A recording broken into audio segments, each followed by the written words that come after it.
আসসালামু আলাইকুম। আমার চ্যানেলে আপনাদের সকলকে স্বাগত।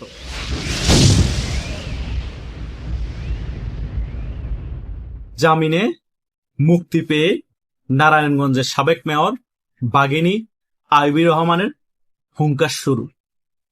আইবি রহমানের হাত ধরেই নাকি বাংলাদেশ আওয়ামী লীগ আবার বাংলাদেশের রাজনীতিতে ফিরে আসছে। আমার ইউটিউবের অনেকে আমাকে এই বিষয় নিয়ে প্রশ্ন করছে এবং এটা নিয়ে একটি আলোচনা করতে বলেছে।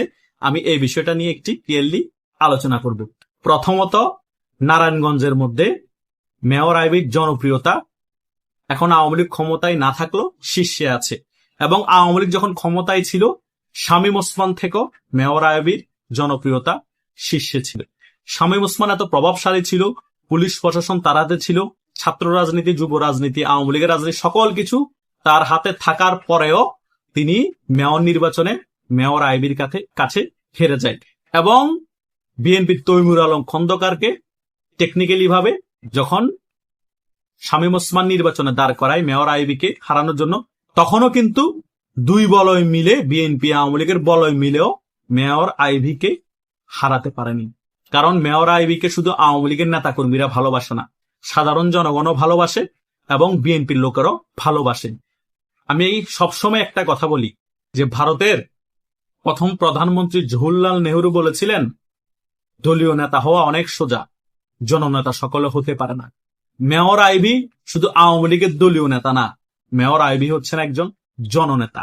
সে কারণে তিনি জামিন পেয়ে হুঙ্কার দিতে পেরেছেন মেয়র আইবি আগামীতে যে নারায়ণগঞ্জে মেয়র নির্বাচন হবে সেই মেয়র নির্বাচনে তিনি অংশগ্রহণ করবেন। আমি আপনাদেরকে ফলাও ভাবে এখনো মুখস্থ ভাবে রেজাল্ট বলে দিতে পারি, যদি ফ্রি অ্যান্ড ফেয়ার ইলেকশন হয় মেয়র আইবিকে হারানোর মতো কোন প্রার্থী নারায়ণগঞ্জ আমি দেখতে পাচ্ছি না। স্বয়ং তারেক জিও যদি মেয়র আইবির বিপক্ষে মেয়র পদপ্রার্থী হিসেবে দাঁড়ায়, তারপরও তারেক জিও জয়লাভ করতে পারবে না। কারণ বিএনপির লোকেরও মেয়র আইবিকে এত পরিমাণ ভালোবাসে, বিএনপি আওয়ামী লীগ সকলেই মেয়র আইবিকে ভোট দিয়ে জয়যুক্ত করবে। এটা 100% লিখে রাখেন। আর এখন এই দুঃসময়ে শামীম ওসমানের বলয়ও কিন্তু মেয়র আইবির সাথে থাকবে। কারণ মেয়র আইবি যদি মেয়র হয়ে যেতে পারে, তার মানে সারা বাংলাদেশে অলরেডি একটা মেসেজ চলে যাবে, বাংলাদেশের যে কোনো জায়গায় আওয়ামী লীগ যদি নির্বাচন করে, আওয়ামী লীগের যে পরিমাণ জনপ্রিয়তা আছে, আওয়ামী লীগ যে কোনোভাবে যে কোনো স্থানীয় নির্বাচনে তাদের জনপ্রতিনিধি জয়লাভ করতে পারবে এবং আগামীতে যে নির্বাচন হবে সেই নির্বাচনে যদি আওয়ামী লীগ অংশগ্রহণ করে, সেখানেও আওয়ামী লীগ 200-র উপর আসন পেয়ে ক্ষমতায় আসতে পারবে। সো বুঝতেই পারতেছেন, আপনি যদি সৎ থাকেন, আপনি যদি জনগণের জন্য কাজ করে যান, জনগণই আপনাকে নেতা বানিয়ে দিবে, জনগণই আপনাকে মাথার তাজ হিসেবে মাথায় রাখবে। সেটা বিএনপি এবং জামাতের অনেক নেতাদের শিক্ষা প্রয়োজন। মেয়র আইবি কে দেখে জেল খেটেছে, মিথ্যা হত্যা মামলার আসামি হয়েছে, জামিন দেওয়া হয়নি, অনেকদিন জেলে রাখা হয়েছে, তারপরেও তার জনপ্রিয়তা 1% কমে নাই এবং তার কোনো অপরাধ প্রমাণিত হয়নি। সকলগুলো ভুয়ো মামলায় ওনাকে জেলে রাখা হয়েছিল। তিনি পালিয়ে যান নাই, তিনি কিন্তু ঘরের মধ্যে বসেছিলেন, বাঘিনীর মতো বসেছিলেন, বুক চেতিয়েই কিন্তু তিনি ঘরে বসেছিলেন।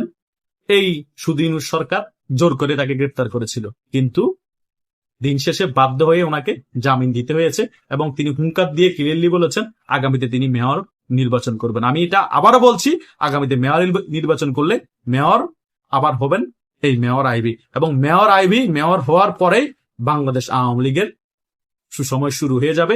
আর যদি মেয়র নাও হতে দেয়, তারপরও মেয়র আইবির হাত ধরেই বাংলাদেশ আওয়ামী লীগ বাংলাদেশের রাজনীতিতে আবার দাপটের সহিত ফিরে আসবে। কারণ বাংলাদেশে শুধু মেয়র আইবি একজন ক্লিন ইমেজের ব্যক্তি না, আওয়ামী লীগের একদম আরো অনেক ক্লিন ইমেজের ব্যক্তি লাইনমেটে চলে আসবে বাংলাদেশ আওয়ামী লীগের, এবং বাংলাদেশ আওয়ামী লীগের হাল ধরবে। আর সে হাল ধরা থেকে শেখ হাসিনা খুব শীঘ্রই বাংলাদেশে ফিরে আসবে। এটাই হচ্ছে বাস্তবতা। আমি আপনাদেরকে বাস্তবতাটাই তুলে ধরেছি। আশা করছি আপনারা ক্লিয়ারলি বিষয়টা বুঝতে পেরেছেন। ধন্যবাদ সকল।